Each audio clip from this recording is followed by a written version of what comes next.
A week ago today, actually. Yep. Jeffrey Epstein was all in the media. He wound up, they said suicide or suicided. Uh-huh. But what are your thoughts on Jeffrey Epstein's death? And was he suicided for fear of exposing some of these inner sex trafficking rings? Oh boy.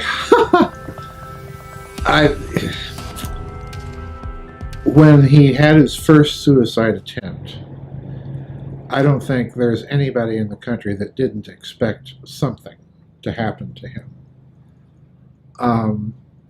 Personally, I'm skeptical of the suicide narrative for a variety of reasons. In fact, I'm intensely skeptical of it, because here was a guy that was so narcissistic that he was talking with his lawyers about getting bail, getting an out of jail arrangement, and so on and so forth. So, in other words, if he was in the process of doing that, this is not someone that's thinking about offing themselves by tying a bed sheet around their throat. No. That's problem number one. Problem number two is the autopsy. For a while last week, we were hearing about we need more information. Well, the whole point of an autopsy is, you're doing forensic pathology. You don't need more information. You're supposed to get your information from the cadaver that you're working on. And I saw this guy on YouTube. I actually posted him on my Facebook wall because his name is The Amazing Lucas. And he went through the whole story, and he was just laughing all the way through it because it is so absurd. But he pointed out that, and a lot of other people pointed out, that the cadaver and this business of we need more information from the autopsy was, well, like, what do you need more information for? What are you going to do? Spin the two big holes in the back of his head? I mean, what really is going on here? And I think he's right. They were waiting for the narrative, for what word they were supposed to put out, and according to them now, well, it was suicide. The problem with that is the hyoid bone, or whatever it's called, that are in men's necks, was apparently broken, which very seldom happens, according to some people. I wouldn't know, I don't go around hanging people, but according to some people, it's not a bone that's likely to break through simple strangulation. But for me, I'll tell you what my real problem here is. And I'm going to sound, in fact, I just blogged about this today. So you're getting it sort of fresh. I'll tell you what my real problem is. My real problem is Rudolf Hess. Because if you look at Epstein and Hess, there are a lot of parallels here that are just kind of mind-boggling if you stop and think about it. Both men die in maximum security facilities, in other words, in prisons of some sort. Both men, at the time that they are supposedly committing suicide, are doing so under circumstances that it's very difficult to commit suicide in.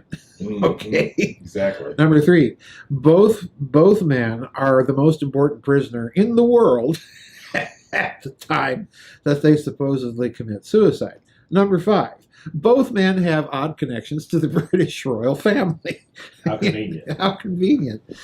On and on I could go. There's too many problems. So what I've been calling it is the Jeffrey Epstein Arkansas murder, or whatever it was that happened last week, because we don't know. And to add the cherry to the sundae, the problem is somebody was posting on the internet the picture of the body that they wheeled out of there, and pointing out that the nose on Epstein's supposed body is curved. It's more of a beak, like my nose, and his nose was actually fairly straight. And then the ears are different, and I can see this for myself. They are. I mean, they look similar with those exceptions. So it may not have even been Epstein that they rolled out of there. We don't know. Was that a mainstream leak of that photo? No. Or not leak, or was that somebody, just Joe Smith off the internet? Well, that was, I believe that was, it looks to me, although I have not found an explanation, it looks to me like it was one of the guards or medical personnel took a photo with their phone and put it out that way. That's the way it looks to me. Oh, okay. But, even there, are we to believe that? Or did someone, as you say, could someone just planted a photo to get, all the conspiracy theory theater and storm going over it? I don't know. But the problem is, I can even see them doing an operation where they took Epstein out of there after the last suicide attempt. And, once you're on you do a suicide attempt and you're on a suicide watch, how do you get off of a suicide watch? This is what I don't understand either. At every little detailed point in this story, we're being fed a great big heaping steaming crock of horse pucky, as far as I'm concerned. And none of it adds up. Absolutely none of it adds up. And then there was Attorney General Barr. Here we go. He's down at some do in New Orleans, and he makes the statement, and I forget his exact words, but he makes the statement to the effect, we need to find out why they failed to secure this man. Now, that's a strange turn of phrase, and I've come to believe that these people choose their words very carefully. Without a doubt. Under normal circumstances, you would say guard that prisoner or maintain the tightest security. But no, he said to secure this man. And that's more, to me, more of an indicator. One of my friends made this observation. That's more of an indicator of someone that you're trying to go get, to secure in that sense of the word, rather than beef up security or stand guard or close watch or whatever you want to call it. So the choice of words there to me was very odd. And then he comes out and he says, and rest assured, none of the conspirators, he in this matter should rest easy. So in other words, Barr had already come to the conclusion that this whole event was some sort of conspiracy, so none of it adds up to me. I don't know exactly what happened, but number one, I'm 98% certain it wasn't suicide. If indeed he did die last week, I think he was murdered. And if indeed he was not murdered, if indeed he was alive when they wheeled him out of there on the gurney, as we've been told, and died at a later date, then who did they wheel out on the gurney, assuming that picture is legit? And what happened to that individual? And if there was some sort of substitution, when was it made, and where's Epstein? Mm-hmm. And when you start getting into that aspect of the story, that's where it gets interesting.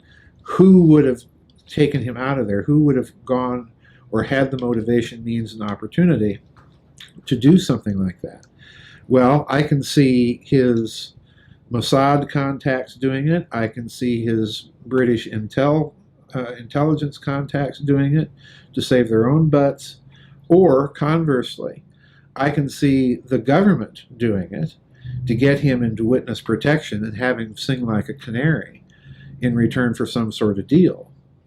There's any way to play this out, and the problem is the data that we do have is so conflicted, and it's so, what we do have is so nonsensical. I mean, it's another Warren report. It literally is another Warren report, and it's so nonsensical that almost any story that you can put to it right now has some traction, including even the guy offed himself. I don't discount that. I tend to think that it's very unlikely that a man thinking in terms of working out some sort of bail arrangement is all of a sudden going to commit suicide. I'm not buying it. But I can also see that a man as narcissistic and used to the privileged life that he led, sitting 24 hours a day in a 6x8 cell with chrome furniture and nothing to read or write, is going to drive one a little batty. So, none of this makes sense. My guess, quite frankly, right now, anyway, it could change tomorrow with new information, but right now my guess is someone went in there and got him for whatever reason. And if I were to bet on it, I would bet that he's in a government safe house somewhere. And it was a nice deception operation. I agree totally, Joseph. Now, have you looked into Epstein's Zorro Ranch? Yeah. I've been trying to follow the case off and on. That ranch is very weird.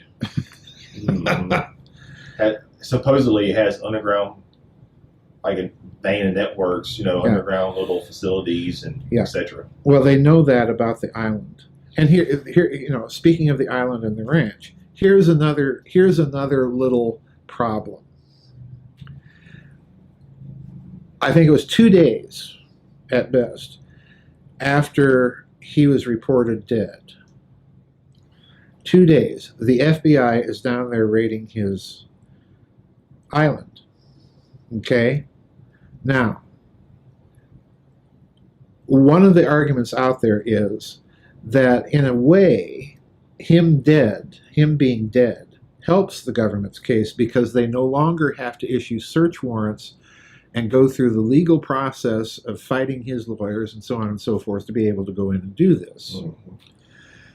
That's number one. Number two, when the FBI raid story came out, it was being spun as, well, they're going in there and they're collecting evidence. And if you're a follower of the Q nonsense business, all of those people are saying, oh, the government's going in there and they're getting all the evidence and the arrests are coming any day now. It's kind of like the rapture. It's going to come any day now. And my problem with that is the FBI, this is the same government that destroyed evidence after the Kennedy assassination, destroyed evidence after they massacred the people in Waco, destroyed evidence after the Oklahoma City bombing, destroyed evidence after the 9/11 fiasco. So this is the same government that we're all of a sudden supposed to believe is going in to his island and collecting evidence. They could just as easily be destroying it. Mm-hmm. Number two, since we're talking about FBI raids, why didn't they do the same thing to his ranch? Yeah. None of this adds up. Any way you shake it, none of this adds up. So there's something going on here. I'm not of the same mind with those people that think, oh, this whole Epstein thing is just another created crisis, a theater of distraction, while the government's doing something sneaky in a completely different place, which it could easily be doing. But I don't think the Epstein thing is small potatoes. He knew too many people. They were all powerful. He had given money to several transhumanist scientific experiments and companies and so on and so forth. He was friends with a lady whose father was connected to British intelligence and a major British publisher who himself ended up peculiarly dead. He's connected to the Bronfmans. He was connected even to Roy Cohn, Senator Joseph McCarthy's chief counsel, back in that day. So, I mean, this man... You left out the big one with the Clintons. Well, the Clintons and Trump, obviously. But this guy was connected to everybody. And he's running this, as far as I'm concerned, it's all but a cinched case. He's running this childhood sex slavery trafficking thing on top of it all. And let's not neglect to mention, here's a guy that nobody exactly knows how he made all his money. There's no detailed history. And that to me right there says he was the front for a huge money laundering operation. That's, I think, where he gets his money. So this is a big story, like it or not. And the problem with whoever did whatever was done last week, if they thought this was going to go away, no. It did just the exact opposite. Because everybody's looking at this now. People on the left are looking at it. People on the right are looking at it. Nobody is buying the narrative. I mean, and it's not going to go away. People are going to start digging. Now, do you think that there is a link to these elitists that are a part of this satanic sex trafficking ring and the many women and children that come up missing across the U.S. and the world? Oh, absolutely, I do. Absolutely, I do. Look, I'll tell you. I'll go further. If you look back at the history of the last 100 to 120 years, let's go 140 years, about a century and a half. If you look at that whole history, there have been constant recurrent events or scandals involving pedophilia, sex slavery, human trafficking, human sacrifice for about 140 years. Yep. There are aspects of this hovering in the background of the famous case of Oscar Wilde in the 19th century. There are aspects of this that resurface in a little-known series of serial murders in the early 20th century in California called the Wineville Chicken Coop murders. Clear case of pedophilia going on there. And the guy that was pulling it all off, that they eventually hung for it, was too much of an idiot to have done it all himself.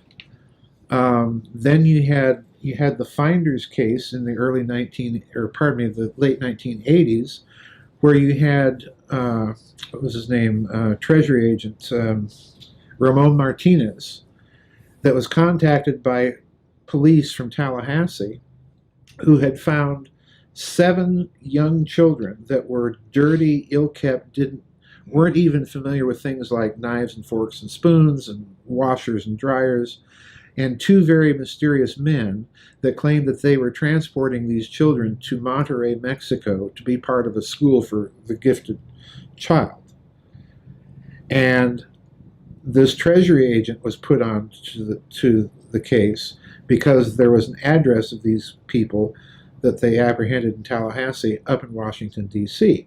Well, when the local customs got involved, National Customs got involved with the D.C. end of the angle, lo and behold, in steps the CIA and says, shut down all investigation, this is a national security matter. So that was the Finders case. At about the same time, you had the Franklin scandal break. Remember that one? Yeah. And that one, you had underage, teenaged boys and girls, some of the boys from Boys Town in Nebraska, and girls that were being flown by this savings and loan owner actually, in Omaha, who actually sung the national anthem at the 84 and 88 Republican Convention. And this guy was taking these underage kids, flying them out to Hollywood for orgies, doing orgies and ritual stuff that I don't even want to describe. It's horrendous stuff. With local bigwigs in Omaha, Nebraska, flying them to Washington, D.C., where they were involved with a former CIA operative, filming acts with the high and mighty, and even being given tours of the White House. You know, it was big. And by the time it got to the White House part of it, then everything was shut down. So there's another case where you have indications of government involvement, super wealthy people with access to airplanes, with access to underage kids, flying them around the country, doing all of this stuff, and an element of, once again, an element of occult ritual practice. So that's the Franklin scandal. Go to the Jimmy Savile scandal in the United Kingdom. What do you see?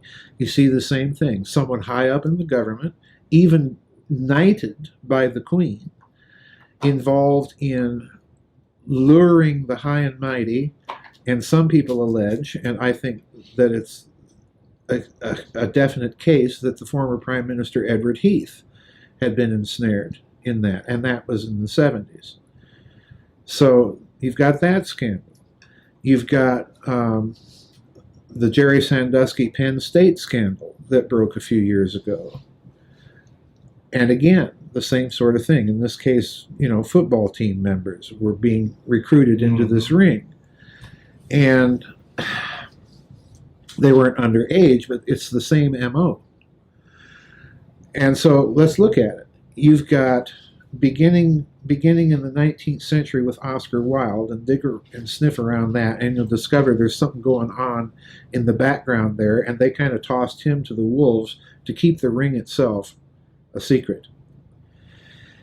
You begin with there, and you end up here with Epstein, and what you have are several apparently isolated incidents, but they all have the same MO. They have the same types of people involved. There's big money involved, and in many cases there's some sort of government connection. And what that means to me, Mike, is that you're looking at isolated incidents. It's like an iceberg with several peaks to the iceberg. And you've got the water line, and the peaks pop up or poke up above the water line, and they look like they're separate icebergs. But underneath the surface, it's one big chunk of ice. So what I think we've been looking at is, you're looking at a global phenomenon because it requires money, it requires a hidden transportation system, it requires a system of inventory control, and I hate to put it so bluntly, but that's what you're dealing with. You've got to track all of these people through the system. What do you need for that? Well, you need either accountants or computers. You've got lots of money, you've got airplanes, you've got secret facilities. I think you're looking at not only a sex, slave, sacrifice, organ harvesting operation. I think you're looking at quite literally a slave labor pool supply for whatever secret projects you've got going on underground that you just want to, speed things along. All of the Nazis, during World War II, dump all these people underground and have them dig all these tunnels for you. Yeah. You've got a ready-made supply right there of all of your human test subjects for your experiments. They're powerless. They can't object. So in other words, I think you're looking at something that's designed to fulfill several objectives all at the same time. It's for the purposes of blackmailing the rich and powerful, or letting them get their kicks. It's for the purposes of money laundering. It's for the purposes of human experimentation. It's for the purposes of slave labor. It's for the purposes of using these people to carry contraband, whatever it may be, drugs, whatever. Some of them, I think, are probably being trained for various roles, assassins, whatever. Kind of like Manchurian candidate type. Manchurian candidate type stuff, yes. I think this network is being used to accomplish several objectives. In other words, all at the same time. That's why it's so big. And it's hard to wrap your head around it. It's very hard. There's so many different variables at play. There's so many different webs within this enormous spider web. Well, it's hard for people to wrap their heads around because most of us just can't conceive of anyone being a part of something so evil and foul. I mean, that's the bottom line. But again, going back to what we said earlier, you're dealing with people whose view of humanity is so truncated, and who have an ideology of no restrictions on science because, by golly, we're out to save humanity and we're going to do whatever we have to do. And if that means, killing a lot of people in the process. The ends justify the means. The ends justify the means. and it's hard for people to wrap their heads around. But yeah, I think it has to be for any one of these events, Mike, to work for the period of time that they were working. You had to have, at some point, some level of government or governments turning a blind eye to it or being willing participants in it. There's no two ways about it. There's no two ways about it. Now, you're talking about money laundering a while ago, because, like I said, there's so many variables at play within this big spider web. What about drug trafficking? Oh, easily. With the, because you said there's money involved. I mean, there's money that's involved with all of this. Right. Do you think that some of it is funded or through all this money? Because, you know, one reason we went to what they say, we went to the Middle East or Afghanistan was the opium fields. Right. Do you think that some of this is coming from this clandestine group that is on the black market selling these drugs? Oh, absolutely. Absolutely. Look. What's that guy that died? Talked a lot about this. Gary Webb, are you thinking? No, not Gary Webb. He was a police officer. I forgot his name. He'll pop up later, though. Well, let's put it this way. I did a couple books. One of them is called Covert Wars and Breakaway Civilizations, and a lot of that book was preoccupied with the idea that there's been in place, at least since World War II, if not a little bit before World War II, a hidden system of finance. And the thing that put me on to that idea, quite frankly, were all those bearer bonds scandals that broke between 2006 and then 2010 or so. Mm-hmm. And the sums of money, there were essentially three bearer bond scandals that caught my attention. The one that I call the Japanese bearer bond scandal, then the Spanish bearer bond scandal, and then a subsequent Italian. And the sums of money involved in those scandals were so astronomically huge. I think it was $2 trillion in the case of the Italian one, $6 trillion in the case of the Spanish bearer bond scandal. And the government at the time said, and even President Obama was asked about this in a press conference, that the government said that no, the United States government has never issued any bearer bond in denominations of $1 billion. Okay. And the bonds themselves, if you look at them, all have these little deliberate errors in their printing. And then finally, they keep saying that these, therefore, are counterfeit bonds. And that's my problem. Because counterfeiters never counterfeit things that don't exist. You don't counterfeit a $7 bill and then go out and try and spend it. You counterfeit stuff that exists and go out and spend it and try to get real money. And that's where you make your money in counterfeiting, is you swap bad paper for good. Okay? Now, I don't know about you, but that sounds a little bit like what a central bank does. But anyway. Bingo. But and I'm getting around back to the drug trafficking and sex trafficking rings here, because in the course of investigating these bearer bond scandals, one of the things I ran into was some research by Peggy and Sterling Seagrave in a wonderful book on the subject to read called Gold Warriors. And they pointed out that in the criminal underground, the word gold is code for drugs. And that's when it became clear, because all these gold-backed bearer bonds that were part of these bearer bond scandals, what I think the collateral to all these bonds wasn't bullion, it was drugs, it was slaves, it was people, it was human organs, body parts, stem cells. That's the gold that these bonds represent. So in other words, I think the reason that the Epstein story is so huge is look what you have. You have someone that's allegedly a financier, worked for a period of time at Bear Stearns, just coincidentally right before the financial meltdown. And what else is he involved with? Oh, he's involved in human trafficking. So how convenient. How convenient.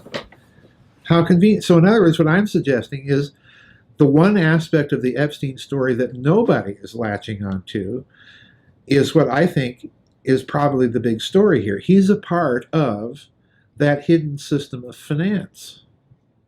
And he knows or knew, depending on how you want to interpret the events last week, he knew what the collateral was behind all of these securities that are floating out there. And now mind you, when I'm talking about these bearer bond scandals, I'm talking about stuff that one way or another is awfully fishy paper, and everybody admits that, including me. But stop and think about it. We have right now, at this moment in time, anywhere from 14 to 17 quadrillion dollars worth of derivatives. I don't even know how many zeros that has. That's about 10 to 16 times the entire gross domestic product of the planet. Sorry to interrupt. Go ahead. Well, my point is, you've got bad paper on the books in most of the major banks of the world. What's propping it up? What's the collateral? Drugs, humans, sex, and whatever it is they want to go out there in space and mine. And they could all be related. Man, I would love to have you and Catherine Austin Fitts in a room. Well, listen, she and I talk about this quite a lot. And we noticed we came at this problem. We sort of backed into each other, like two cartoons in a dark room with our flashlights, and we back into each other because we're looking at the same thing from two different angles. Her take was, well, there's all this missing money in the federal government. Where the heck is it going? If it's in the system, it should be showing up as hyperinflation, but it's not. And I'm out here thinking, who in the name of sense counterfeits? Stop and think about this for a moment. Most normal counterfeiters that you and I know are going to counterfeit things like $100 bills, $50 bills, $20 bills. We're not going to go around counterfeiting billion-dollar denominated bearer bonds and hoping that we're going to find some schmuck to take a sharp discount on those bonds and unload them for a cool $10 million. There's not many people in the world with that kind of pocket change. So if we're dealing with a counterfeiting scam, this one sure doesn't make any sense when you get right down to it. So in other words, again, you don't counterfeit things that don't exist. That's my problem with this. So where the heck is all of this money going? It should be showing up in the system somewhere. It's like electricity. You put X amount of power in at this end, and you get X amount of power out at the load end, right? But if you put a little extra electricity in somewhere during the circuit, you're going to get more power out at the load end than you're putting in at the front end, and yet we're not getting more power out at the load end. But we know there's a lot of juice there somewhere in the system, so where is it going? So this is the problem. We're both of us looking at the same thing. And we were sitting right here in my kitchen one night trying to figure this out. And she says, well, I'm hesitant to tell you what I think is happening. And I says, oh, well, it probably is hesitant as I am. And she says, well, I think it's going off-world. I said, bingo. Bingo. And her idea is it's going off-world in the form of a tithe or a tribute. And if you're thinking in those terms, then it could easily be the case that with these sex ring, pedophilia, whatever these rings are, that some of these people are quite simply literally being taken off-world to do whatever for whomever. And to everybody watching this, we talked a lot about that last year, and I will give a link in description for that interview. Very fascinating. I think it has about 80,000 views so far within only about a year, and we may touch on that later this evening. But with going back, and I don't want to get too much involved with the UFO alien topic right now, but when I said with some of these women and children that are coming up missing across the U.S. and the world, let's say, and maybe let's say they are returned back home, because some of them are returned. They return back home. Do you think that possibly they are implanted with these false memories that they were abducted by aliens? Sure. Can you elaborate a little bit more on that without, because we're going to talk about a little bit more about that later. Well, here's my problem. I'm not a big, I'm not heavily into the field of ufology, as I like to call it sometimes. But I do, I know people, Whitley Strieber and people like that have claimed to have had abduction experiences. And I know them well enough to know that they're not lying to me. Whitley Strieber is a man of very good character. And he himself has tried any number of ways to rationalize and interpret whatever it was that happened to him. And he includes the idea that, well, maybe these were implanted memories. I don't know. But whether they were implanted or not, my interest in these cases is you see the same pattern. What's the pattern?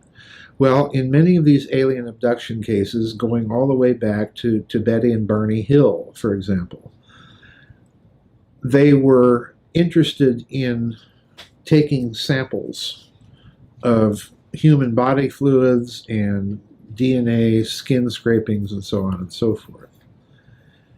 And if you expand on that principle, look what you have going on with many of these people in these sex slave trafficking rings. They are, in a certain sense, harvesting their, I'm going to sound like that nutty general in Dr. Strangelove.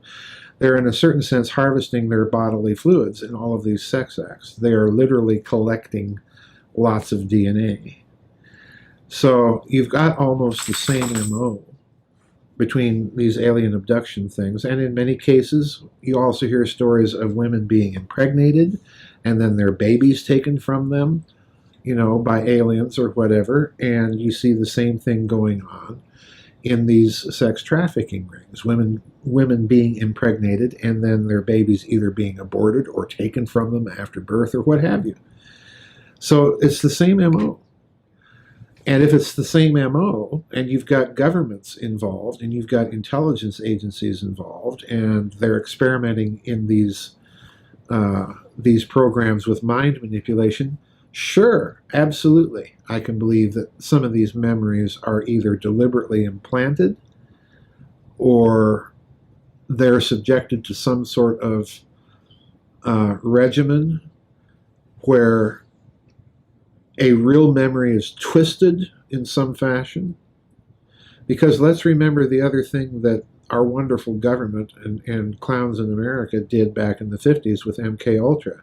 They had Dr. Ewan Cameron, of Rudolf Hess fame, by the way, up there in Canada doing his psychic driving on so-called psychiatric patients, literally keeping people asleep for weeks on end with cocktails of drugs, repeated tape recordings over and over and over again, 24 hours a day, literally trying to unmake one soul and reimplant another one. The Nazis were experimenting with that too. Absolutely. With amphetamines and stuff. Absolutely. On our soldiers. Yeah. So I don't put anything past these people that, yeah, some of these alien abduction things may be twisted or implanted memories in some form or fashion, because they have spent so much time and effort into trying to perfect these mind manipulation technologies. I don't doubt it for a moment. It's another way of torturing these people. And what does all this sound like? Well, we just talked about this with the transhumanist agenda. Right. You're talking about human organs. Right. And this sex trafficking, these exotic experiments that are being done, either abductions, quote unquote, and just like I stated before, with the artificial intelligence and the humanist agenda, it makes one giant picture, Joseph. Yeah, it does. It does. There is some entity that is at war with humanity and is trying to destroy it or change it fundamentally. And, in the tradition I'm from, it's Satan. Clear and that's pretty simple. But when you get right down to it, what they're doing is diabolical. So, I think there's a spiritual component to this that you'd have to be blind not to see.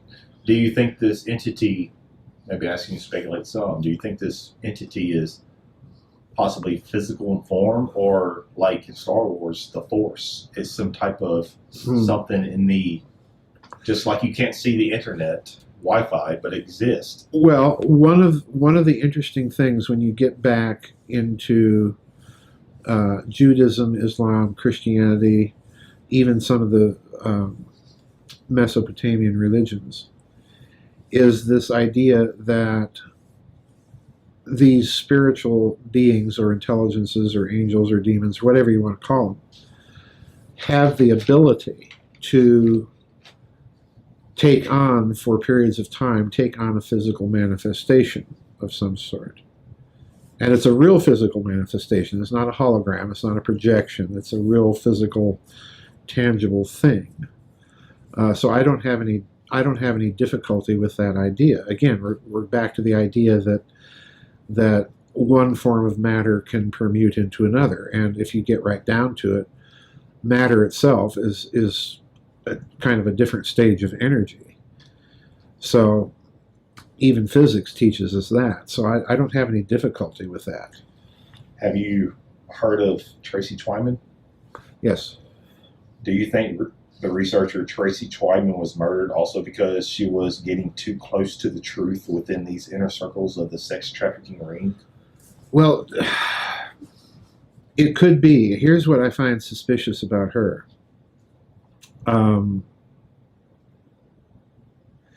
She did a lot of research through the years on the occult basis and symbolisms of money.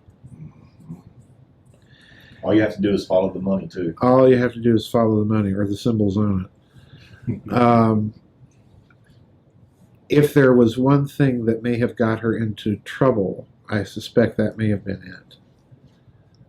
Because some of her research in that area is kind of breathtaking when you boil it right down to it. No.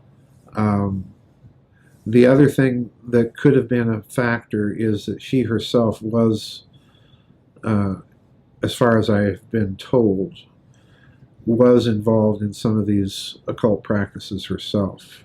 Mm-hmm. And, I've heard people tell me that, well, these people are using magic, we've got to use magic to fight them. And my response is always to say, you don't want to go down that path. Mm-hmm. It's playing Russian roulette. Well, the reverse magic was done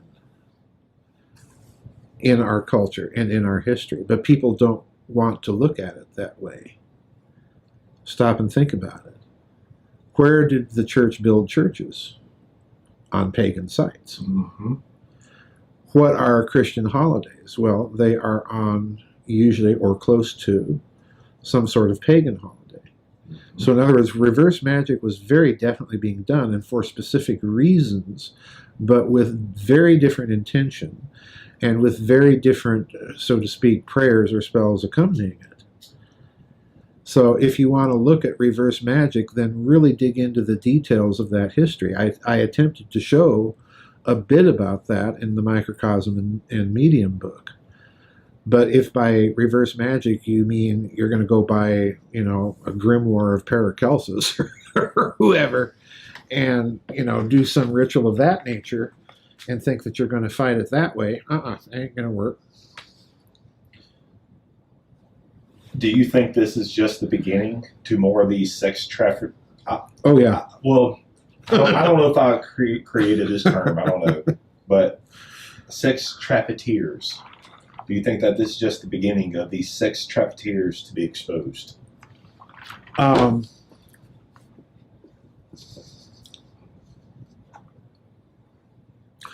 That's a difficult question. Or do you think that they're going to continue with these experiments? Well, they're going to continue one way or another. They will, again, I go back to what I said earlier.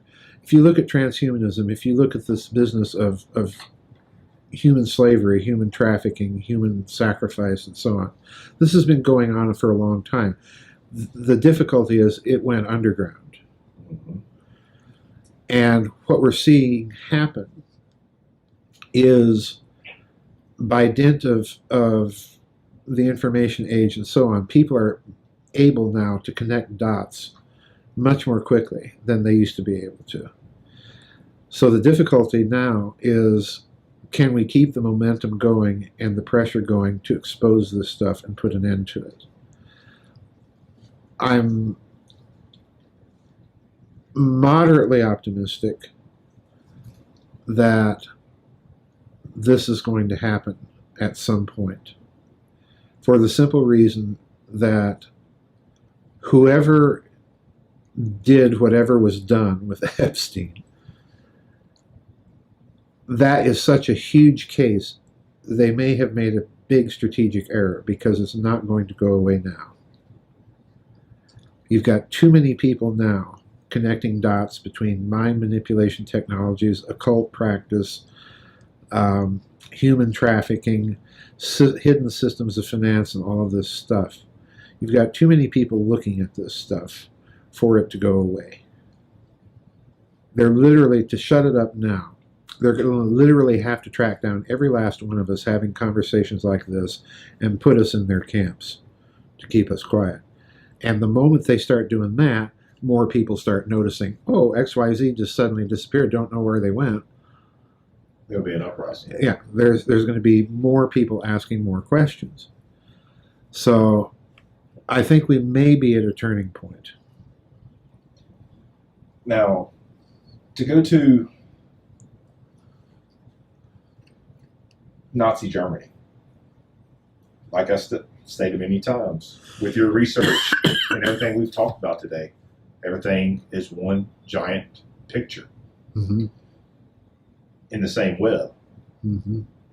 Do you think that these sex trafficking elites have similar ideologies into the occult that the Nazis did?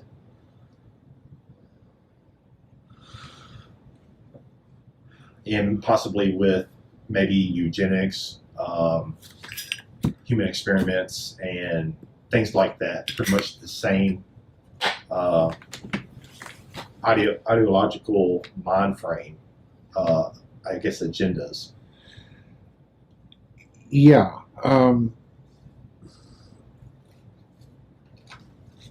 I would expand it and say that I think that there are ideological parallels beyond just broad occult parallels, because, like I said earlier, you have the technocratic mindset in Nazi Germany, big time. I mean, let's remember what Nazi Germany used its computers for. I mean, they had computers, at the Deutsche Reichspost. Well, they were using those computers to make calculations for their A-bomb project. That was part of it. But the vast amount of, data punch cards and magnetic tape that they were processing on their computers was for Holocaust victims. They were literally tracking people through their network of death camps and slave labor camps. Literally. That's why they had the numbers tattooed. That number corresponded with the card, and the Germans, when they set out to do something, they got to have a plan and they got to be organized, and that's what that was for. Was tracking that whole grisly machinery of death. And if you look at Epstein, what do you see? Well, you see someone that was interested in that sort of stuff. Why? Why? Well, if you're running hundreds of thousands of people around the world, and that literally is your collateral, if that literally is your inventory, you've got to have a means of tracking it. Mm-hmm. And probably now it's the good old computer implant, the GPS tracking chip, and so on and so forth. So that's another parallel. Yet another parallel is the basic economic philosophy that these people espouse. What did the Nazis espouse? Well, fascism. What's fascism? It's a form of socialism where corporations retain ownership of their plant, but the government tells you what to do with that plant. So if you look at the modern technocratic culture, and you look at the corporations, what is their basic economic philosophy? Well, it's a form of socialism. They want to be able to track and control every aspect of an employee's life.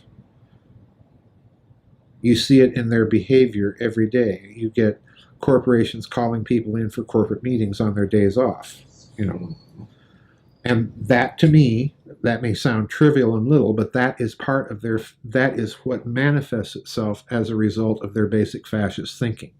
That the corporation is the be-all and end-all. It's the final summary statement of human collective organization. So you see a kind of reverse fascism where corporations are going to retain ownership not only of themselves, but ownership and directorship of governments. So there's that parallel with Nazi Germany. I mean, I could go on and on. There's gobs of parallels between what's going on now and what was going on in Nazi Germany. All right, with the Vatican. Right. I've been told or come across that age of consent at the Vatican is pretty young. I forgot the age. Are there any connections with the certain Catholic priests, Vatican, certain individuals within the Catholic community that are a part of these inner sex trafficking rings? Well, you've certainly had stories of priests and other clergy hierarchs in some cases involved with it. And there's enough there to make me suspect strongly that there's some aspect of this network that is deeply, deeply embedded. And I don't mean just within the Roman Catholic Church. I would say that pretty much every ecclesiastical body has had some degree of infiltration in it. And I say infiltration advisedly, because in the case of the Roman Catholic Church, to me, it just does not make sense that you cannot see the result of a policy of enforced clerical celibacy that results in this stuff. The churches that allow a married clergy, the Anglicans do, the Orthodox sort of do and sort of don't. These incidences are much less pronounced, although they happen, but they don't happen to near the extent and quantity that you see going on within the Roman Catholic Church. So I think part of it is simply the policy. But that said, I don't know if you're familiar with the old Roman Catholic priest, Father Malachi Martin. Mm-hmm. He was a very, very decent man. And he was very, very traditional in his theology and his approach to Christian piety and so on. And Father Malachi, at the end of his life, wrote a novel which, if you read the preface to it, it's called Windswept House. If you read the preface to the novel, he says that he has deliberately fictionalized actual events. And if you are familiar with the body of his writings and work, he was almost invariably ahead of the curve by about 10 to 15 years. For example, just one small example, in a book of his called The Decline and Fall of the Roman Catholic Church, which appeared toward the end of the 1970s, he predicted that there would be, within the next 10 to 15 years, an obsession with stories of blood relatives of Christ, or Christ having sired children, and so on and so forth. And bang, right on time. You get Holy Blood, Holy Grail, you get Dan Brown, the Da Vinci Code, and all of this stuff. And he was, again, ahead of the curve, because he pointed, he said that this is all going to be based on a kind of a return to and misinterpretation of a group of people that in the Greek are known as the Thesposini, the relatives of the Lord. And that's one small example, and I could give you many, many from his books. But his two most significant books he wrote as novels.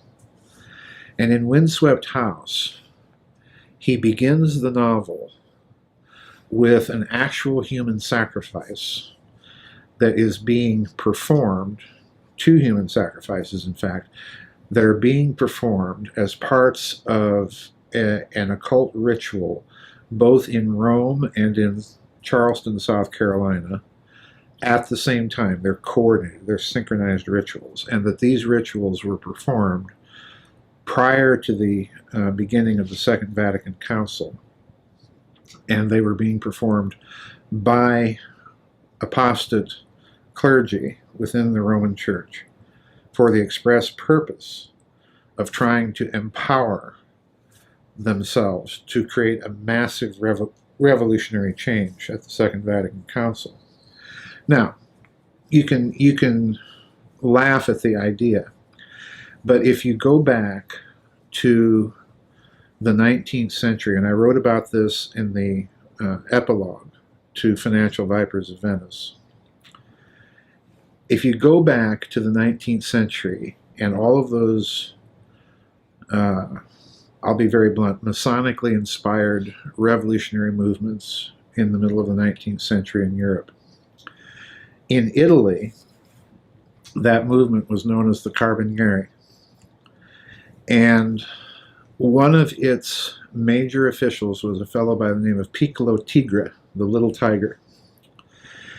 And there is a document that's, for all intents and purposes, kind of the testament of Piccolo Tigre, where he's outlining the revolutionary program for Italy.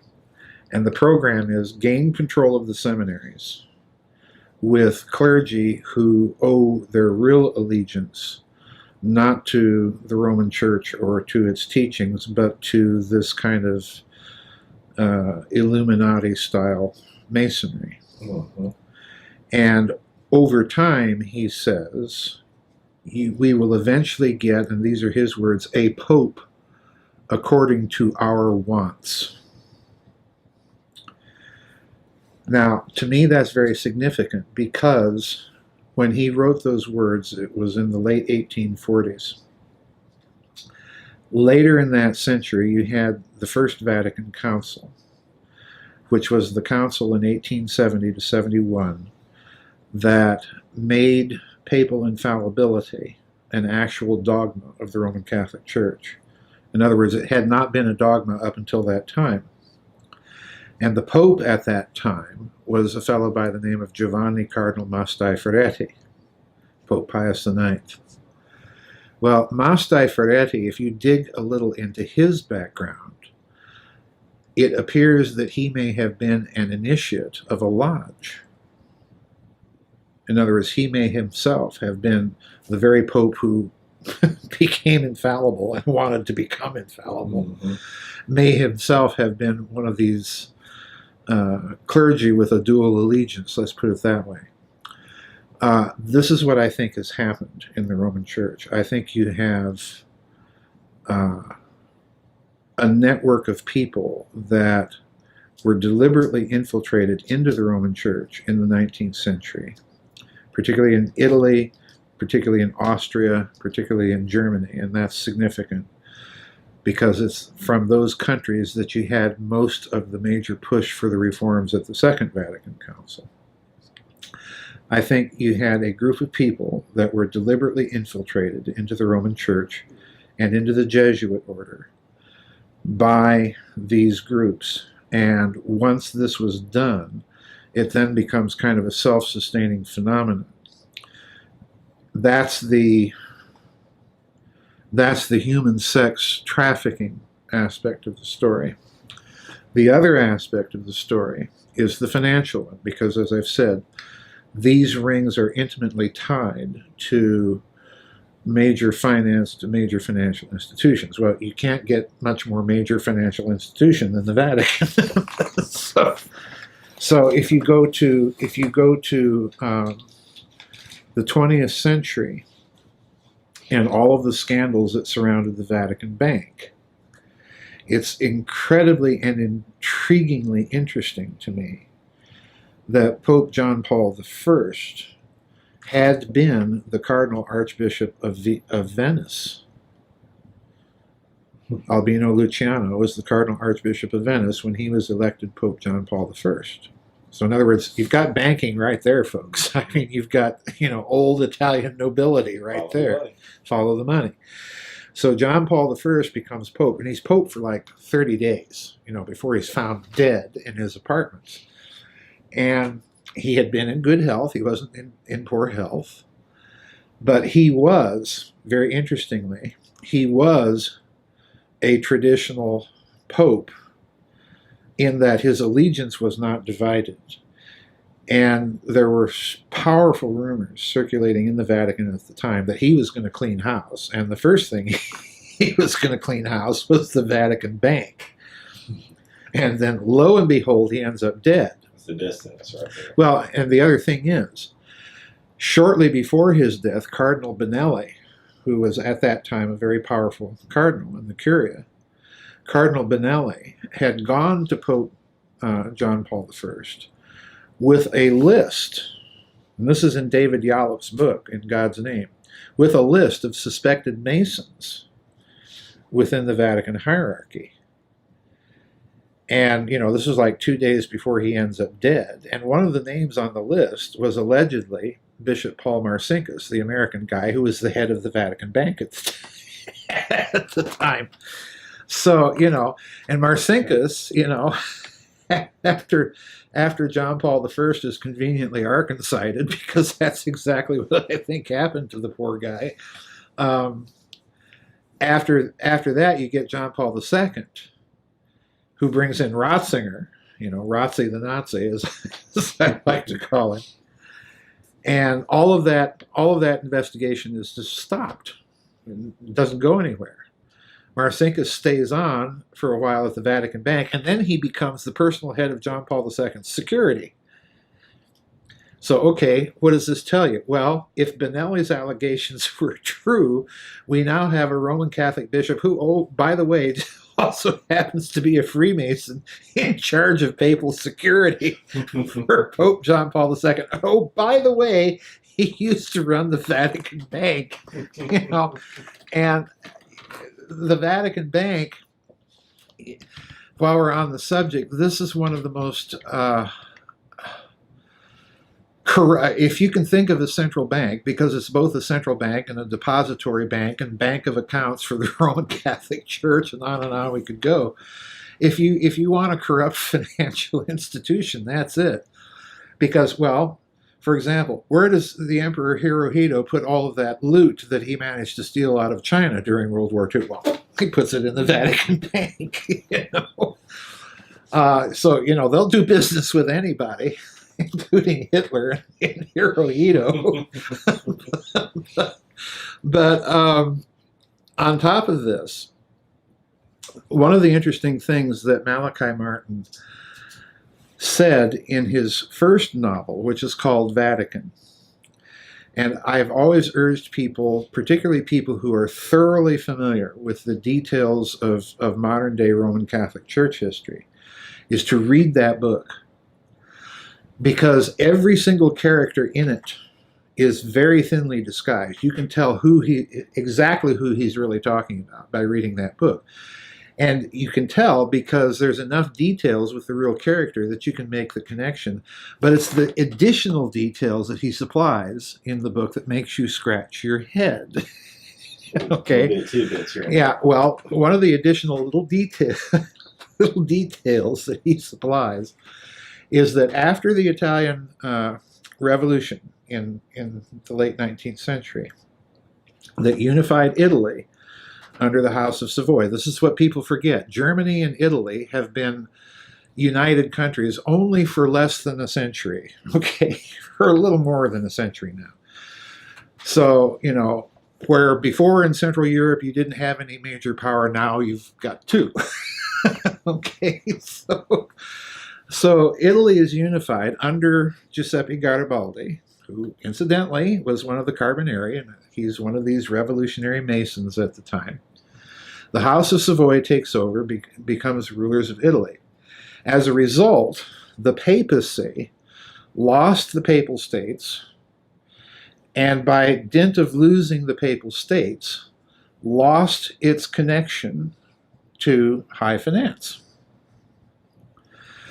So in the novel, Malachi Martin points out that under the pontificate of Leo XIII, who was the pope that succeeded Pius IX, very late in the 19th century, well, under Leo XIII, according to Martin, a bargain was struck to allow the Vatican to have access to the central banks of Europe in return for a Masonically approved delegate who had the right of veto over anybody elected in papal conclave.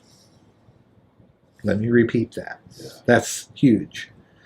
A Masonic delegate who had the right of veto over anyone elected in papal conclave. And he points out something that most people don't know. That veto was exercised eventually by a kind of telephone hotline in a little room that's behind the Sistine Chapel in the Vatican. And it's there, it's really there, that allows you to spy on what's going on inside the Sistine Chapel. And that veto has been exercised a couple of times in the 20th century. I know of one very famous case. So again, you know, Martin is telling you that there's some sort of deep, dirty, shady agreement between high Vatican finance and Freemasonry. You know, they're supposed to be mortal enemies. That's working behind the scenes here, and that's what the corrupting influence inside the church is. Take it for what you will. But if you do research, when I first read this, I thought, wow, this can't be. But I started doing a little research, and it turns out that there was indeed a family in Italy that were more or less in the early 20th century.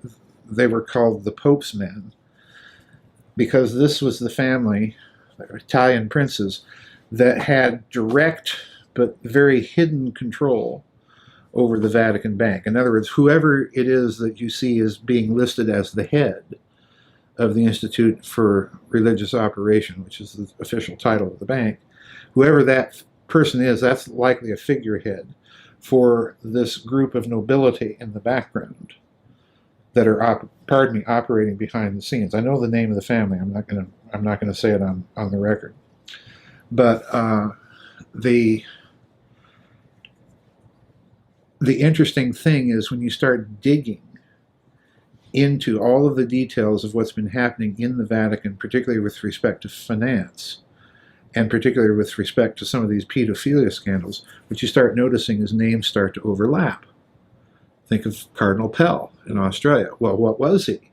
Well, he was responsible under Pope Francis for some of the Vatican's finances. And what's he doing right now? Well, he's spending time in an Australian jail for pedophilia. So there's one huge case of overlap right there. So yeah, I think there's something deep, dark, and murky going on inside the Vatican. But I think that murkiness is not just simply homegrown Vatican-style murkiness. In addition to that, it's also, there's an external link to all of this other hidden financial activity. And here's here's the icing on the cake, courtesy of Catherine Fitz, because when I was still living out in California, she came by to do, one of our recordings for her Solari Report wrap-ups, and we were watching the Vatican at the time, trying to figure out, is this new pope going to be a good guy or a bad guy? So we started looking at the Vatican Bank. And you can't make this up, folks.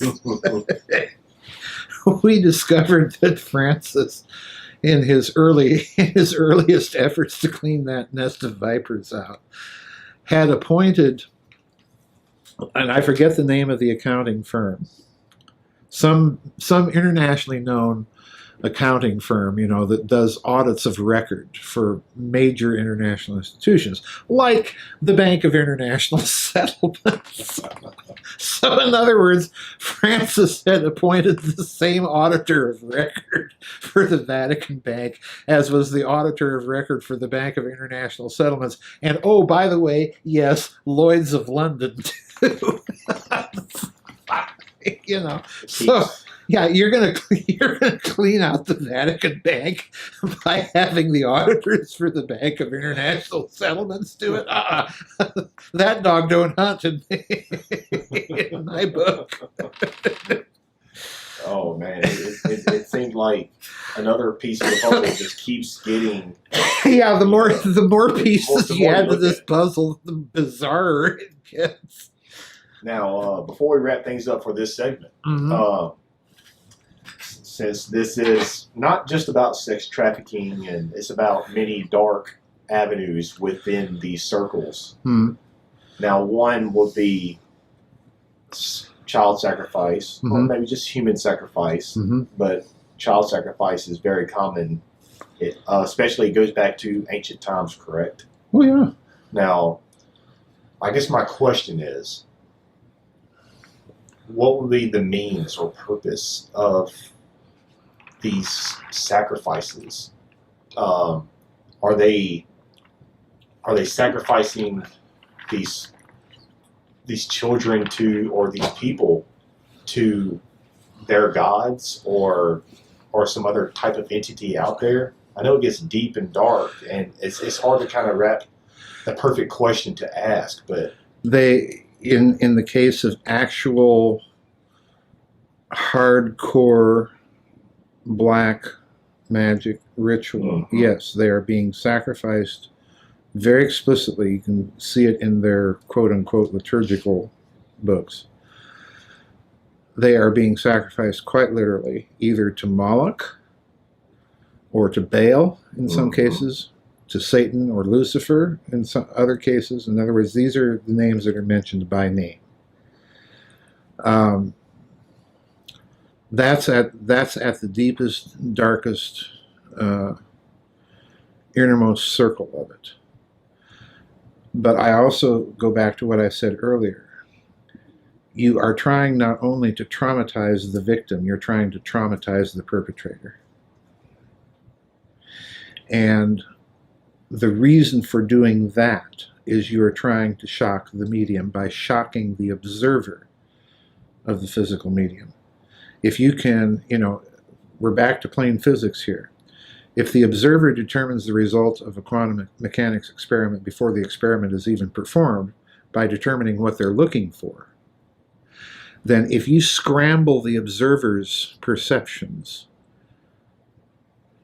that's bound in their thinking to have some sort of macrocosmic effect, and that gives them the power over that individual, over that group. And once you have power over human beings, you begin to affect the reality itself. Well said, Joseph. We could keep going on with this topic. Yeah. Same with artificial intelligence, transhumanism, these dark inner workings of these Satanists, these elitists, whatever you want to call them. But I appreciate it, man. This was awesome. We're going to take a little break, and we're going to dive into some more topics here in just a minute, man. Okay.